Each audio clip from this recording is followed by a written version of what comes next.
Hello बच्चों, let's read out the question first. Under what condition the EMF of a cell will be equals to potential difference. So यहाँ पर बोल रहा है किस condition के लिए जो ईएमएफ ऑफ द सेल है वो पोटेंशियल डिफरेंस के इक्वल हो जाएगा. वो कंडीशन के बारे में हमें यहाँ पर बताना है. तो चलिए स्टार्ट करते हैं हम की कॉन्सेप्ट से which we are going to use here for this question. तो इसमें हम सबसे पहले तो जानेंगे कि ईएमएफ ऑफ सेल ये होता क्या है. What is mean by EMF of the cell. So basically यदि मैं कोई एक बैटरी कंसिडर करूँ, ठीक है, ये एक बैटरी हो गई, ठीक है, उसको मैंने वोल्ट मीटर से जोड़ दिया है. ठीक है, मैंने क्या किया है, उसको वोल्ट मीटर से जोड़ दिया है. सो ये बैटरी की जो भी एनर्जी होंगी, ठीक है, वो हमें यहाँ पर वोल्ट मीटर में दिख जाएंगी इन टर्म्स ऑफ वोल्टेज. ठीक है, सो इसी को हम बोलते हैं ईएमएफ ऑफ द सेल. और या फिर हम इसको रिटर्न फॉर्मेट में इस तरीके से लिख सकते हैं कि जो अमाउंट ऑफ एनर्जी होती है, amount of energy provided by battery to each coulomb of charge, capital Q, passing through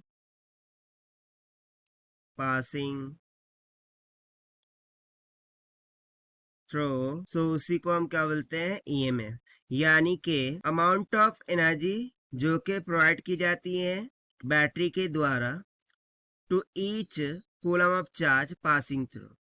यानी कि इस एनर्जी से जितने नंबर ऑफ चार्जेस इसमें से पास होंगे, ठीक है, उसके लिए जो एनर्जी लगेंगी, जो भी अमाउंट ऑफ एनर्जी लगेंगी जो कि प्रोवाइड की जा रही है बैटरी के द्वारा, उसी को हम बोलते हैं ईएमएफ. अब यदि मैं यहाँ पर पोटेंशियल की बात करूँ, ठीक है, if we talk about potential, okay, potential difference. So basically potential difference क्या होगा. सो लेट सपोज कि एक रेजिस्टेंस हो गई, उसको मैंने बैटरी से कनेक्ट कर दिया है. अब मैं क्या कर रहा हूँ कि इस रेजिस्टेंस के अक्रॉस वोल्ट मीटर लगा रहा हूँ और वोल्ट मीटर से मैं रीडिंग चेक कर रहा हूँ. सो ये मुझे कुछ वोल्टेज दिखा देगा, दैट इज वी आर, और ये किसके इक्वल होगा, आई इंटू आर के इक्वल. सो बेसिकली ये वोल्ट मीटर अब मुझे क्या रीडिंग शो कर रहा है कि ये आर के अक्रॉस कितने एनर्जी जो है तो डिड्यूस ही हुई है, जो कि प्रोवाइड की गई थी बैटरी के द्वारा. यानी बैटरी की एनर्जी में से कितनी एनर्जी ये आर के अक्रॉस क्या हो गई है, डेसिपिएट हो गई है. सो वो रीडिंग हमें यहाँ पर वोल्ट मीटर दिखा रहा है. और ये क्यों दिखा रहा है, क्योंकि देखिए जैसे ही हमने बैटरी कनेक्ट किया, सो ये आई करंट इसमें से फ्लो होने लगा. According to Ohm's law I into R क्या हो गया, इसके अक्रॉस में एक पोटेंशियल ड्रॉप हो गया जिसको हम पोटेंशियल डिफरेंस बोल देते हैं. सो बेसिकली ये किस कारण से हुआ है, जब हमने बैटरी जोड़ा सो करंट इसमें से फ्लो होने लगा और हमें इसके अक्रॉस में पोटेंशियल देखने को मिल गया. अब यदि मैं बोल दूं कि ये करंट फ्लो ही ना हो, यानी कि आई इक्वल्स टू 0 हो जाए, सो उस टाइम पर क्या इसके अक्रॉस में कोई पोटेंशियल डिफरेंस होगा, नहीं.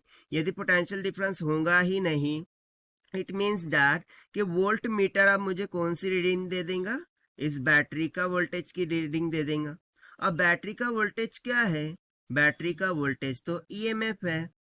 ठीक है, यानी कि ये जो भी पोटेंशियल डिफरेंस है वो अब किसके इक्वल हो गया है, ईएमएफ ऑफ द बैटरी के इक्वल हुआ है. और ये कब हुआ है, जब current flowing throughout the circuit कैसा हो गया है, 0 हो गया.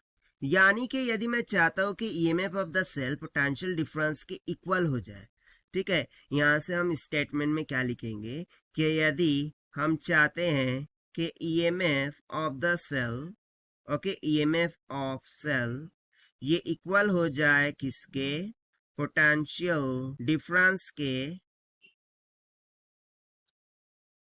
ठीक है, सो उस टाइम पर कंडीशन क्या होनी चाहिए, that is current I should be equals to 0.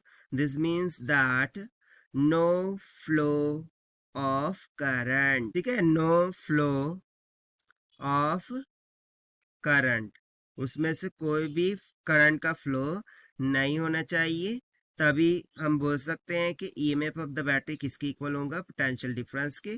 और यही हो जाएगा हमारा आंसर, जो कि हमने सॉल्व किया है by using the concept of EMF of the sales.